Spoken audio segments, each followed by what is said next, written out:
Alright guys, now that we got that intro out of the way, it's time we talk about Augusta. I'm going to show you everything you need to know regarding how to build this character, her best weapon, her best echoes, and overall her best stats so you can go about getting the best damage out of your character. So without further ado, let's hop right in. Now it's time we talk about my wife, the Blazing Queen Augusta, and I gotta be honest with y'all, she's an absolute powerhouse that delivers insane burst damage. She's an electro character that relies on heavy attack, and if you're trying to build her, I'm going to tell you exactly the main stats you should be going for. So like every single DPS, you want to go for crit rate, crit damage, attack percentage, and her ideal damage typing, which is heavy attack. But there is one more thing I really want to advise for your Augusta, and that is going to be energy regen. If you can, get over 120 energy regen to smooth out your rotations.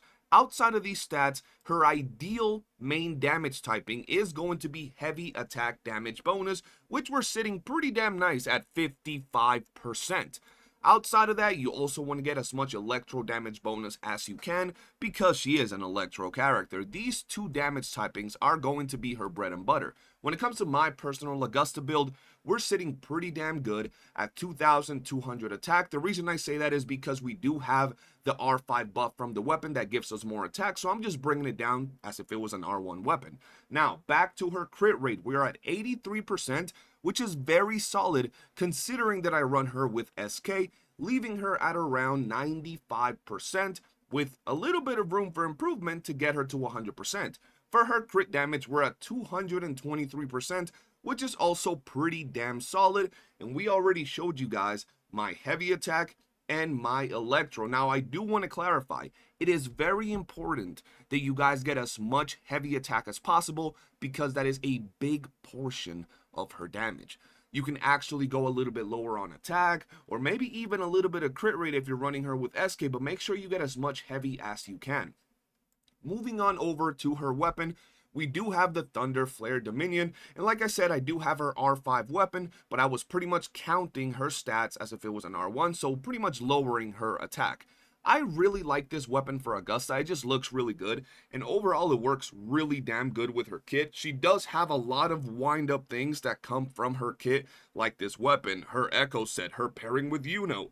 But overall, it's a really damn good weapon. But with all that said, I do want to tell you guys, you don't necessarily have to get this weapon whatsoever, because even though it's very good for Augusta, it's very restrictive to Augusta. While you can use it on a lot of other characters, it's not as good as other options when it comes to variety. So if, for example, you so happen to have GACHA's weapon, which is actually pretty damn good on multiple characters, you can go ahead and skip her weapon. Now, personally, I love getting every character in their signature weapon because I just think it looks good together. I think, the aesthetics is one of the most important things in gacha. And overall, I really like this weapon for her, but you don't have to get it. I've said this on multiple videos weeks before she released, but I want to let you guys know right now in case you guys want to go ahead and get her and you already have GACHA's weapon. Maybe a cheeky tempo will get you Augusta and you don't know if you want to get her weapon. Moving on over to her echo set.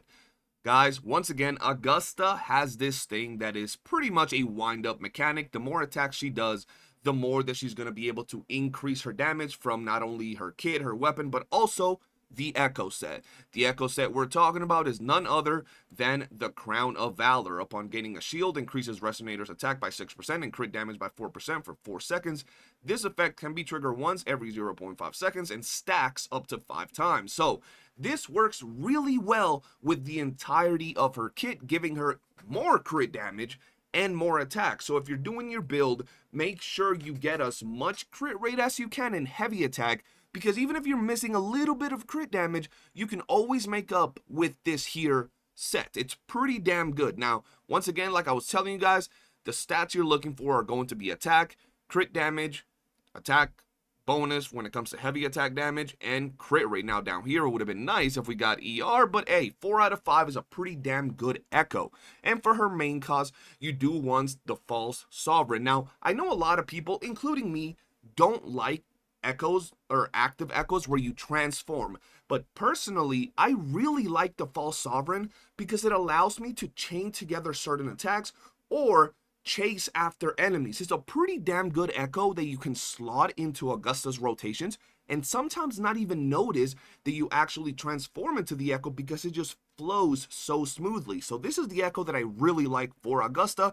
And then obviously on top of that, it has the whole thing where the resonator with this echo equipped in the main slot gets 12% electro damage bonus and 12% heavy attack damage bonus. So this is pretty much what you want.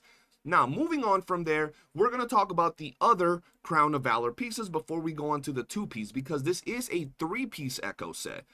For my 3 cost, we have an electro damage bonus, Nightmare Violet Feather Heron, which once again is going to have crit rate, crit damage, heavy attack. Heavy attack is so smooth on Augusta, so you want to make sure you get that. And then we do have a nice little Resonance Liberation here, which would have been nice if we had an attack percentage to just scale everything that much nicer. But Liberation is good. It is what it is, right? Once again, a 4 out of 5 piece. And for our last Crown of Valor, we have a Nightmare Electro Predator, which is going to give us crit damage, crit rate, and heavy attack bonus. And one thing I want to point out, there is still plenty of room for improvement. For example, on this piece right here, it would have been nice if we had ER or attack percentage, or if our crit damage roll wouldn't have been one of the lowest possible crit damage rolls. The same goes for this one right here. We have one of the lowest, if not the lowest possible crit rate roll right here. We have a relatively mid crit damage roll. So once again, there is room for improvement literally everywhere. This might be a 4 out of 5, which I don't look to change anytime soon. But if you look at the crit damage, probably the lowest roll, the crit rate, the lowest roll, the heavy attack, the lowest roll, the attack, one of the lowest rolls. So there's a lot of room for improvement in the future if you really want to min-max your character, right?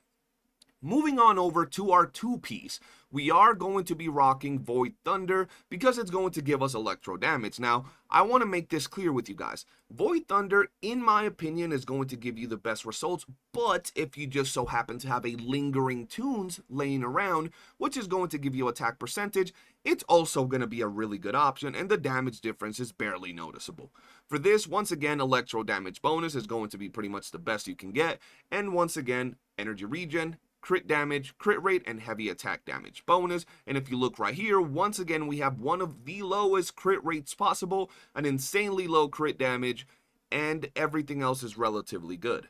For our last echo, we have a 1-cost Spectral Prism with attack percentage, giving us heavy attack damage bonus, crit damage, and crit rate. And this one right here is actually pretty good. It does have flat attack right here, but the rolls are relatively good. It has pretty high crit damage and relatively high crit rate. It would have been nice if I got right here some ER or attack percentage, but the rolls aren't too bad. It's a 3 out of 4 piece, or out of 5 piece, which is once again pretty damn good. And this is personally what I would rock. And as you guys saw, I know some of y'all might be looking at these pieces and telling yourself, yo, these pieces are absolutely cracked. What do you mean there is room for improvement? But there is room for improvement. I'm sure someone's going to comment, hey, my build is better. I have more crit rate or I have more crit damage, because when you look at these numbers, it's actually quite possible. But I went out of my way to try to get her as best of a echo as I could on every single slot. And I'm sure one day I'll go back to mid-max her. Now, moving on over to her Forte, you guys know me. If I like a character, and pretty much, since I try to prepare for these characters, I get everything to level 10. If you guys aren't pulling every unit, you have no problem getting everything to level 10. It's absolutely easy. Unless you're pulling every unit. And even me, that's getting every single unit, does get everything to level 10 without stamina refreshing. So, now that that's out the way, if I were to tell you guys what to level up first, I would go Forte Circuit, probably Resonance Liberation, Resonance Skill, and then it's a toss-up between Intro Skill and Normal Attack, in all honesty. Obviously, the first thing you want to do when you get your Augusta is make sure you get your Inherent Skill. You don't want to be like my homie Latios over here asking me what's going on with my Augusta, why is she not dealing damage, and this man didn't have his Inherent Skills active. So that's the number one thing you want to do for her, and then you'll be all good to go. And that's really the order that I would tell you guys to get. Now, the last thing I'm going to touch up on is her Resonance Chain. Ladies and gentlemen, Augusta is a very, very strong character, and one that if you decide to put dupes into her, not only will you not regret it, but it will give her an insane amount of longevity.